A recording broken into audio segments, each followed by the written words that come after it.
PYQ NEET series का अगला chapter जो हम डिस्कस करने जा रहे हैं वो है biotechnology.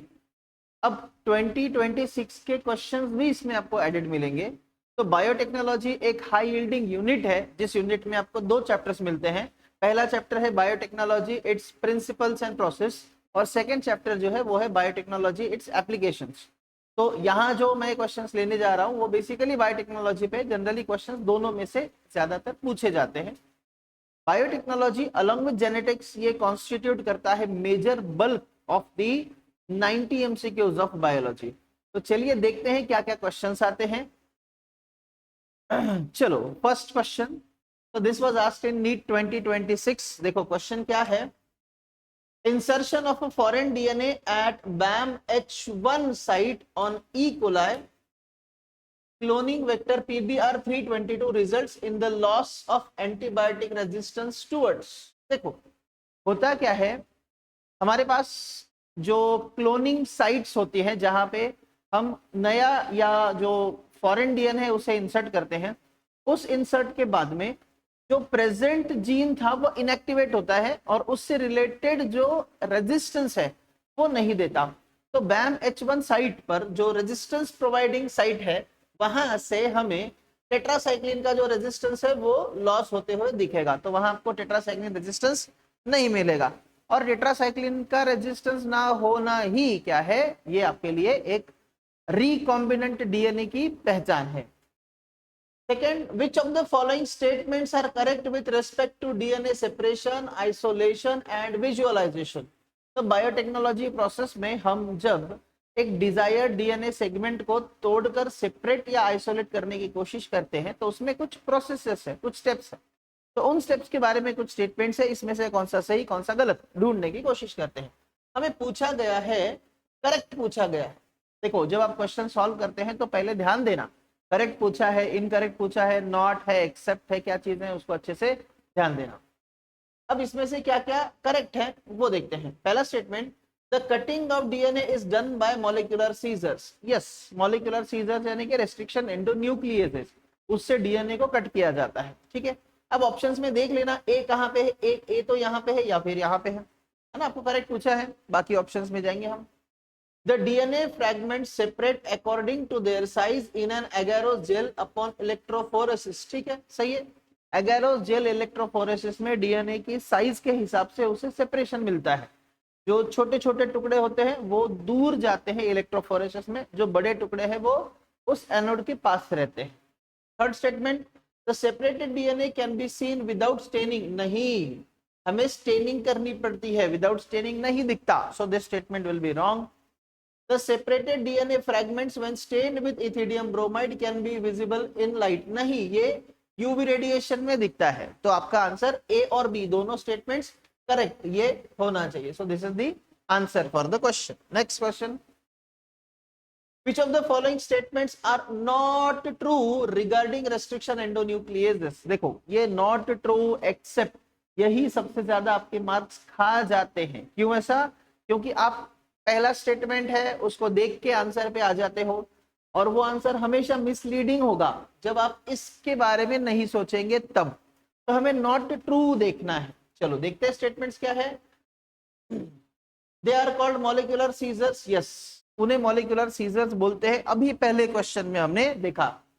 Second, these are the enzymes responsible for restricting the growth of bacteriophage in E coli. Yes, वो बैक्टीरियोफाज की ई कोलाई में ग्रोथ करने के लिए जरूरी होते हैं, मतलब जो ढूंढे थे पहले हमने उसको वैसे ही ढूंढा था।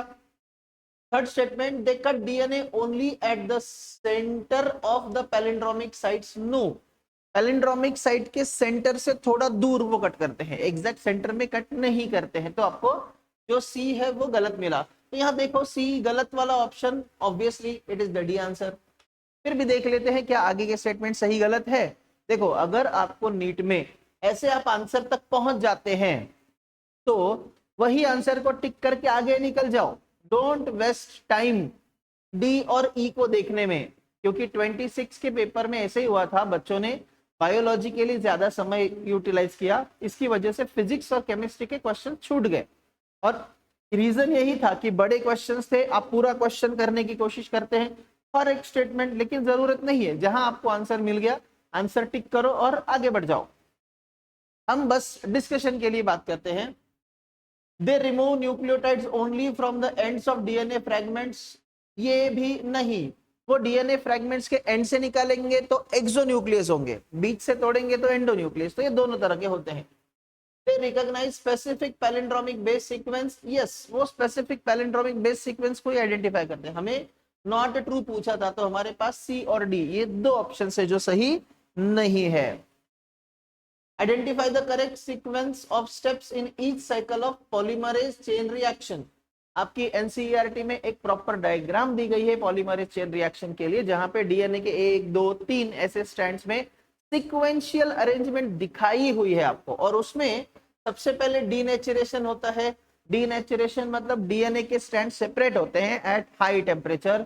उसके बाद होता है एनिलिंग, एनिलिंग का मतलब है डीएनए पर जो हम पहले आरएनए प्राइमर लगाते हैं जिसकी वजह से पॉलीमराइजेशन शुरू होता है, एंड लेटर ऑन जो डीएनए पॉलीमरेज आता है वो नए नए न्यूक्लियोटाइड्स ऐड करके डीएनए को पॉलीमराइज करता है, उसे कहते हैं एक्सटेंशन। तो इन चारों में से आपका ये आंसर सही है, this is the correct sequence. तो ये क्वेश्चन दोस्तों पहले भी आ चुका है 24 23, तो ये इंपॉर्टेंट पॉइंट था। मैच लिस्ट 1 विथ लिस्ट 2, और एक चीज याद रखो, ऐसा नहीं कि 2026 का पहले सेशन में इस पे क्वेश्चन आया था, सेकेंड सेशन यानी कि जो रीनीट हो रहा है उसमें नहीं आएगा, ऐसा नहीं है, इसके बारे में सोचना भी नहीं। पहले कौन से क्वेश्चन आए थे नहीं आए थे इसके बारे में ज्यादा टेंशन नहीं लेना, वो क्वेश्चन एज इट इज भी आ सकता है, नहीं आएगा उसके बेसिस पे आएगा, इसके रिलेटेड कोई रूल्स नहीं है। तो ऐसा नहीं करना कि अरे यार इस चैप्टर पे इस टॉपिक पे क्वेश्चन आ गया है तो अब नहीं आएगा, ऐसा नहीं है, क्वेश्चन कहीं से भी पूछा जा सकता है। मैच लिस्ट 1 विथ लिस्ट 2, ऐसे क्वेश्चंस आप जरा समझने की कोशिश करो। जनरली इसमें दो ऑप्शंस होते हैं जो थोड़े बहुत कंफ्यूज करते हैं, जैसे कि अभी A2 है, A1 है, तो ऑब्वियसली A अगर आप मैच कर लेते हो तो 50% आपका क्वेश्चन अभी करेक्ट हो गया। फिर बी में अलग अलग है दोनों में, तो ए और बी दो ही मैच करना, 50% टाइम बचाओ ना आप क्यों सब मैच करते बैठते हो। For exam point of view, discussion में तो हम चारों करेंगे, बट आप एग्जाम में जस्ट दो ही मार्क करो या दो ही अटेम्प्ट करो जो यहाँ पे मतलब मैट्रिक्स को सॉल्व करना हो। तो जेनेटिकली मॉडिफाइड ऑर्गेनिज्म इसमें से कौन सा है, agrobacterium BT, so this is the BT cotton, right. Bacillus thuringiensis की मदद से जो कॉटन को मॉडिफाई किया है दैट्स बीटी कॉटन। एक सेकेंड, ठीक है। दूसरा thermostable DNA polymerase, it is called as the Taq polymerase, right, जो कि थर्मस एक्वेटिकस से आता है। टीआई प्लाज्मिड जो है वो है एग्रोबैक्टीरियम ट्यूमिफेशियन से आने वाला, and PBR is of the E coli. तो ए का 2 है, बी का 3 है, सी का 1 है एंड डी का 4 है, तो this is the answer, so A will be the answer. याद रखो जब आपके पास लेंदी क्वेश्चंस हैं, आपको एक दो स्टेटमेंट्स या एक दो मैट्रिक्स सॉल्व करने के बाद में अगर वो आ जाता है तो प्लीज वहां पे आंसर मार्क करके आगे बढ़ो। उस क्वेश्चन पे सारा सॉल्व करने की जद्दोजहद में मत पड़ो भाई साहब, टाइम जाएगा आपका और ये टाइम बाद में रिफ्लेक्ट कर जाएगा। देखो अब ये जो एक डायग्राम है ये इस पीपीटी में छोटी आई है तो आपको शायद ना दिखे, but this is the standard diagram जो आपकी एनसीईआरटी में बायोरिएक्टर की दी हुई है, और जो नॉमेनक्लेचर वहां पे दिया हुआ है वो सेम नॉमेनक्लेचर एनसीईआरटी ने पूछा था, एग्जाम में पूछा था, और इसका आंसर सी है, सॉरी इसका आंसर सी है, नॉट सी, ऑप्शन सी नहीं कह रहा था मैं, ये सी वाला जो है दिस इज द स्ट्रक्चर जो हम फोम ब्रेकिंग में इस्तेमाल करते हैं। तो आपके एनसीईआरटी में इसकी डायग्राम है, इसको देख लेना। डायग्राम बेस्ड क्वेश्चंस 26 में आए नहीं थे बट अभी आ सकते हैं। देखो अब ये क्वेश्चन इतना बड़ा है, इसे पढ़ के सॉल्व करके आंसर देने में 2-3 मिनट लगा देते हैं बच्चे, ऐसा नहीं करना। एक दो स्टेटमेंट जल्दी जल्दी पढ़ो, किस कॉन्सेप्ट से रिलेटेड है एक बार आपको क्लिक हो गया तो आप जल्दी से आंसर कर सकते हो। तो blue and white selectable markers, जब आपके दिमाग में ये चीजें आ जाती है इसका मतलब क्या है, blue and white selectable markers मतलब ये आपके क्रोमोजेनिक सबस्ट्रेट से रिलेटेड है ना। क्रोमोजेनिक सबस्ट्रेट क्या था, वो था आपका सेलेक्टेबल मार्कर जो इजी था, डबल प्लेटिंग से बचने के लिए हम इस्तेमाल करते थे। बीटा गैलेक्टोसाइडेज एंजाइम से रिलेटेड कुछ तो था, बराबर याद आ गया। तो अब आगे बढ़ते हैं। Have been developed which differentiate recombinant colonies from non-recombinant colonies on the basis of their ability to produce color in presence of chromogenic substrate. ये पूरा स्टेटमेंट वही है जो एनसीईआरटी का था, इन्होंने स्टेटमेंट दिया। आगे क्वेश्चन पूछते हैं, given below are two statements about this method. इसके लिए दो स्टेटमेंट्स है, you have to answer. The blue colored colonies have DNA insert in the plasmid and they are identified as recombinant colonies। गलत। जिस colony का colour अब गायब हो जाएगा बिकॉज बीटा गैलेक्टोसाइडेज का जो जीन है Z gene, it will be replaced by the foreign gene, और वो होने के बाद में वो ब्लू कलर्ड कॉलोनीज बनेंगे ही नहीं। तो आपका पहला स्टेटमेंट गलत हो गया। Statement: the colonies without blue color have DNA insert in the plasmid and are identified as the recombinant। Second statement सही है, तो first statement गलत, second statement सही। This will be the answer। So both statements are correct नहीं, both statements 1 and 2 are incorrect नहीं। आपको क्या है, पहला गलत दूसरा सही। तो statement 1 is incorrect and statement 2 is correct। तो आपका आंसर डी हो जाएगा। ठीक है, सिंपल क्वेश्चन नहीं है, लेंदी है, टाइम कंज्यूमिंग है, और क्वेश्चन देख के डर लगता है, लेकिन क्वेश्चन की लेवल आसान थी। नेक्स्ट क्वेश्चन पे जाते हैं। Which of the following enzyme are not, again not पे फोकस करो भाई साहब, not essential for gene cloning. कैसा होता है, हम हमेशा ना नॉट एक्सेप्ट भूल जाते हैं। मैं ये बार बार क्यों बोल रहा हूँ, क्योंकि अच्छे अच्छे रैंकर टॉपर बच्चों के जो सिली मिस्टेक्स होते हैं वो यही होते हैं, क्योंकि वो बहुत गड़बड़ करते हैं, वो ओवर कॉन्फिडेंट होते हैं खुद के बारे में, और वो ऐसे शब्दों को बिना देखे आगे बढ़ जाते हैं।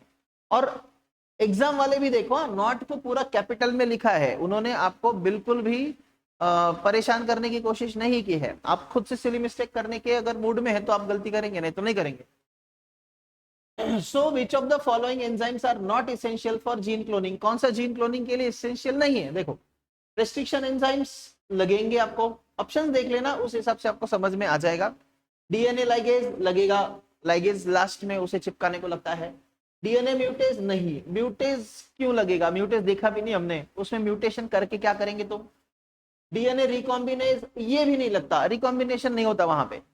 पॉलीमरेज लगता है। तो हमारे पास दो गलत ऑप्शंस मिल गए, देखते हैं correct from the given below. Not पूछा है ना, तो गलत वाले कौन कौन से, सी और डी, यहाँ पे सी और डी ऑप्शन है, that is C and D. तो this is the answer. Question simple है, लेंदी है, लेकिन दो एक कॉन्सेप्ट्स को कंबाइन करके क्वेश्चंस पूछे जाते हैं ज्यादातर। ये देखो, ये भी क्वेश्चन लंबा दिख रहा है, सिंपल क्वेश्चन होगा ये भी। Given below are two statement, statement 1, statement 2। आगे क्वेश्चन भी पढ़ते जाओ। In the light of above choose the most appropriate answer from the given below. अब इसमें करेक्ट इनकरेक्ट पूछा है, आपको देखो टिक करते जाओ, correct incorrect. The DNA fragments extracted from gel electrophoresis can be used in construction of recombinant DNA। Yes, सही है। अब जो डीएनए फ्रैगमेंट वहां से एक्सट्रैक्ट करते हैं, हमने प्रोसेस ही इसलिए की थी कि उसे एक्सट्रैक्ट करके इस्तेमाल कर सके। दूसरा, smaller size DNA fragments are observed near anode while larger fragments are found near the walls of. ये गलत हो जाएगा। क्या होता है, स्मॉलर सेगमेंट्स ज्यादा दूर जाते हैं और बड़े सेगमेंट्स ज्यादा दूर नहीं जाते, तो इसका मतलब ये स्टेटमेंट गलत होगा। So first is correct and second is wrong. तो ये आपका उसमें आंसर हो जाएगा। ठीक है, सिंपल क्वेश्चन था, ये भी लेंथी क्वेश्चन है, बस पढ़ने के लिए टाइम कंज्यूमिंग होता है। ये भी डायग्राम है हमारे पास, ये भी डायग्राम एनसीईआरटी की ही उठाई है, आपको अगर दिख रहा है तो वेल एंड गुड, नहीं तो आपके एनसीईआरटी में वो दिख जाएगा। In about represented plasmid, an alien piece of DNA is inserted at E core one site. Which of the following strategies will be chosen to select recombinant colonies? तो क्या है जिससे आपको recombinant समझ में आएगा? तो इन्होंने क्या E-core साइट इस्तेमाल की है, यहाँ पे दी हुई है, जो बीटा गैलेक्टोसाइड्स बनाता है, ऐसा इनका कहना है। तो blue colour colonies will be selected नहीं, क्यों नहीं?